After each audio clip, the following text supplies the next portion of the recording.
Hello दोस्तों, आप सबों को मेरा प्यार भरा नमस्कार।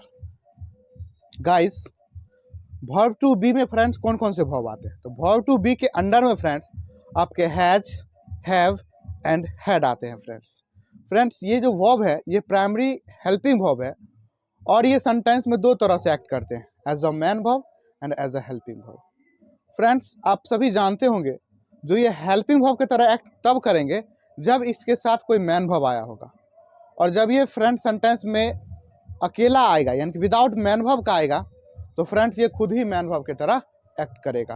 यानी कि हेल्पिंग वर्ब ये तभी बन सकता है जब इसके बाद कोई मैन वर्ब आया होगा। और फ्रेंड्स आप सभी जानते होंगे हैज, हैव और हैड के बाद हमेशा मैन वर्ब का थर्ड फॉर्म आती है। तो अगर सेंटेंस में विदाउट थर्ड फॉर्म का आता है तो ये मैन वर्ब का काम करेगा, और जब ये मैन वर्ब के साथ आएगा तब ये हेल्पिंग वर्ब का काम करेगा।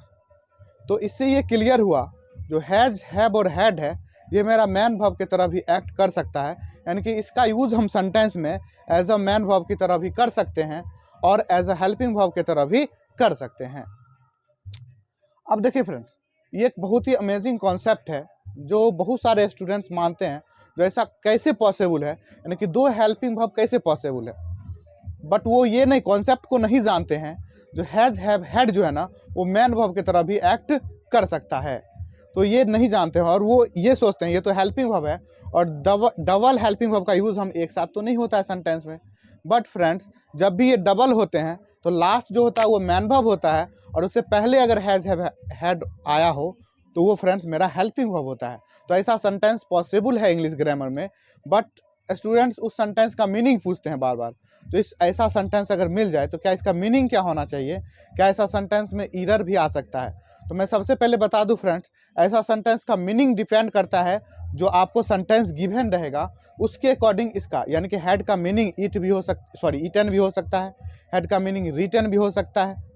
तो अलग अलग यानी कि डिपेंड करता है आगे जो हमें टेक्स्ट क्या दिया गया है, यानी कि हमारा सेंटेंस क्या है उस पर डिपेंड करता है। जैसे देखिए फ्रेंड्स यहाँ पर I have eaten a mango, यहाँ पर सेंटेंस देखिए I have eaten a mango. अब यहाँ पर देखिए यहाँ पर आपका जो हैव है वो हेल्पिंग वर्ब है, यहाँ पर हैव हेल्पिंग वर्ब है क्योंकि सेंटेंस में मैन वर्ब आया हुआ है, और ये जो ईटन है आपका वो मैन वर्ब है, मैन वर्ब का थर्ड फॉर्म है। तो ये आपका मैन वर्ब है, इसीलिए यहाँ पर ये हैव जो है वो हेल्पिंग वर्ब की तरह एक्ट करेगा यहाँ पर, क्योंकि इसके साथ कोई ना कोई मैन वर्ब आया है। लेकिन जब सेंटेंस में जब ये मैन वर्ब नहीं होता, जैसे हम बोलता हूँ I have a book, I have a book, इस सेंटेंस में कोई एक्शन नहीं हो रहा है, यानी कि कोई एक्शन को शो करने वाला वर्ब नहीं आया है, इकलौता हैव आया है, तो उस सेंटेंस में फ्रेंड्स हैव जो है वो मैन वर्ब हो जाएगा। बट इस सेंटेंस में मैन वर्ब आया है इसलिए हैव यहाँ पर हेल्पिंग वर्ब होगा। अब देखिए फ्रेंड्स यहाँ पर तो हैव ही है। अब यहाँ पर देखिए मैंने यहाँ पर हैव के बाद लगाया है ईटन। ईटन मेरा वर्ब का थर्ड फॉर्म होगा। क्यों होगा वर्ब का थर्ड फॉर्म?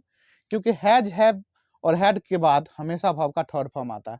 तो यहाँ पर ये हैव है तो हैव के बाद आएगा थर्ड फॉर्म। तो आप बोलोगे सर हैड V2 भी तो होता है, हैड हैड V2 भी होता है और V3 भी होता है हैड, तो यहाँ पर V2 क्यों नहीं हो सकता है? तो फ्रेंड्स V2 अपने साथ कोई हेल्पिंग वर्ब नहीं लेता है, बट यहाँ पर हैव हेल्पिंग वर्ब आ चुका है ऑलरेडी, इसीलिए हैड यहाँ पर वर्ब का थर्ड फॉर्म होगा, क्योंकि हैव अपने साथ हमेशा थर्ड फॉर्म लेता है। तो हैव मेरा यहाँ पर देखिए वर्ब का फर्स्ट फॉर्म है और ये हेल्पिंग वर्ब है, क्योंकि आई जो है ना अपने साथ पुल्डल वर्ब लेता है। तो यहाँ पर हैव V1 हो जाएगा क्योंकि V1 पुल्डल होता है फ्रेंड्स। तो V1 हो है, बट यहाँ पर ये हेल्पिंग वर्ब होगा फ्रेंड्स, ये मेरा हेल्पिंग वर्ब और ये मेरा मैन वर्ब होगा। अब देखिए friends I have had a mango, अब ये सेंटेंस आप लोग बोलोगे ये रॉन्ग है, इसका मीनिंग क्या होना चाहिए? तो मैं बता दूं फ्रेंड्स, ऊपर में जो सेंटेंस आपका क्या गिवन है, आपका सेंटेंस गिवन है I have eaten a mango. तो फ्रेंड्स यहाँ पर ईटन का जो मीनिंग दे रहा है वो हैड दे रहा है, यानी कि I have had a mango. आप बोलोगे सेंटेंस का मीनिंग क्या हुआ? तो इस सेंटेंस का मीनिंग वही होगा फ्रेंड जो ईटन का मीनिंग होगा, यानी कि ईटन के पहले इस पर हम यहाँ पर क्या यूज किए हैं, हैड यूज किए हैं। तो मैंने बताया था ये अलग अलग डिफरेंट सेंटेंस में डिफरेंट मीनिंग दे सकता है, डिपेंड करता है आपका सेंटेंस क्या गिवन है। तो इस कंडीशन में I have had a mango right होगा फ्रेंड्स। अब बोलोगे ये सेंटेंस किस टेंस का होना चाहिए? इसका मीनिंग तो मैंने बताया, ईटन, ईटन के पैलेस पर आया है, तो ईटन का जो मीनिंग है वही हैड, वही मीनिंग दे रहा है आपका फ्रेंड्स।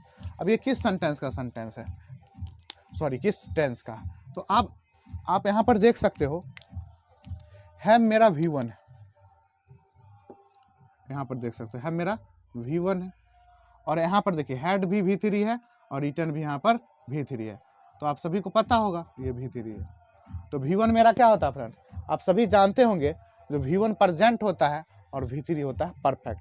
तो ये दोनों जो सेंटेंस गिवन है फ्रेंड्स वो प्रेजेंट परफेक्ट का सेंटेंस होगा, क्योंकि V1 प्रेजेंट होता है और V3 क्या होता है, परफेक्ट होता है। तो ये सेंटेंस जो बनेगा फ्रेंड्स प्रेजेंट परफेक्ट का बनेगा। इसका मीनिंग हुआ मैं एक आम खा चुका हूँ, तो I have had a mango, इसका भी मीनिंग हुआ मैं एक आम खा चुका हूँ, क्योंकि हैड जो है यहाँ पर ईटन का मीनिंग दे रहा है। अब देखिए next sentence, she had written a letter. तो यहाँ पर भी देख सकते हैं फ्रेंड, यहाँ पर भी हैड जो है वो हेल्पिंग वर्ब का काम कर रहा है, क्योंकि इसके साथ मैन वर्ब का थर्ड फॉर्म आ चुका है ऑलरेडी, तो ये हेल्पिंग वर्ब होगा और रिटन मेरा यहाँ पर क्या होगा, मैन वर्ब होगा। तो हेड को मैंने एज इट इज लिखा। अब देखिए रिटन के पहले पर हम क्या यूज किए, हेड यूज किए, यानी कि यहाँ पर जो हेड जो मीनिंग दे रहा है फ्रेंड वो रिटन जो मीनिंग दे रहा है वही मीनिंग यहाँ पर हेड दे रहा है। तो she had had a letter, आपको सेंटेंस देखने में ओड लग रहा होगा अभी, बट ये जो सेंटेंस है वो राइट है, क्योंकि यहाँ पर हैड जो है वो रिटन का मीनिंग दे रहा है। तो ये किस टेंस का होना चाहिए, तो देखिए आपका हैड मेरा V2 है और ये रिटन मेरा, और हेड यहाँ पर क्या V3 है, तो V2 मेरा पास्ट होता है और V3 मेरा परफेक्ट होता है। तो फ्रेंड्स सेंटेंस बना पास्ट परफेक्ट का, तो ये सेंटेंस राइट होता है। अब देखिए इसमें कौन कौन से कंडीशन राइट होते हैं, सो देख लीजिए एक बार। देखिए हैज मेरा V5 होता है, क्या हैज आ सकता है सेंटेंस में, नहीं आ सकता है फ्रेंड, क्योंकि हैज V5 है और V5 के बाद हैज के बाद हमेशा थर्ड फॉर्म चाहिए, बट हैज यहाँ पर थर्ड फॉर्म नहीं है, हैज नहीं हो सकता है उसका। देखिए क्या हैड हो सकता है, तो हैड के बाद वर्ब का थर्ड फॉर्म आता है, तो हैड मेरा थर्ड फॉर्म है, तो हैड फ्रेंड्स राइट हो सकता है। क्या हैज हैव राइट हो सकता है, तो देखिए फ्रेंड हैज अपने साथ वर्ब का थर्ड फॉर्म लेगा, बट हैव तो मेरा फर्स्ट फॉर्म होता है, तो हैज हैव राइट नहीं हो सकता है।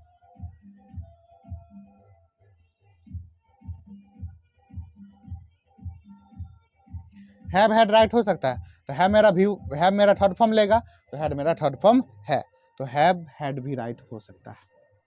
तो देखिए फ्रेंड्स एक और पॉसिबल हो सकता है आपका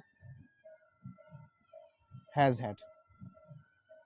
तो देखिए फ्रेंड हैज अपने साथ थर्ड फॉर्म लेगा, तो हैड मेरा थर्ड फॉर्म है, तो आपको 3 कंडीशन इसमें राइट होंगे, has had, have had and had had. इसके अदरवाइज फ्रेंड जो भी कंडीशन आएंगे वो रॉन्ग होंगे, क्योंकि फ्रेंड हैज अपने साथ थर्ड फॉर्म लेगा, है मेरा थर्ड फॉर्म नहीं है। हैज भी रॉन्ग हो जाएगा, क्योंकि दोनों V5 है, क्योंकि हैज के बाद आना चाहिए थर्ड फॉर्म, तो ये भी कंडीशन क्या हो जाएगा, रॉन्ग हो जाएगा। तो राइट कौन कौन होंगे, had had, have had, has had. तो देखिए फ्रेंड ये कंडीशन आपके राइट होंगे, अदरवाइज जितने भी कंडीशन बनते हैं फ्रेंड वो सारे रॉन्ग होंगे। I hope you understand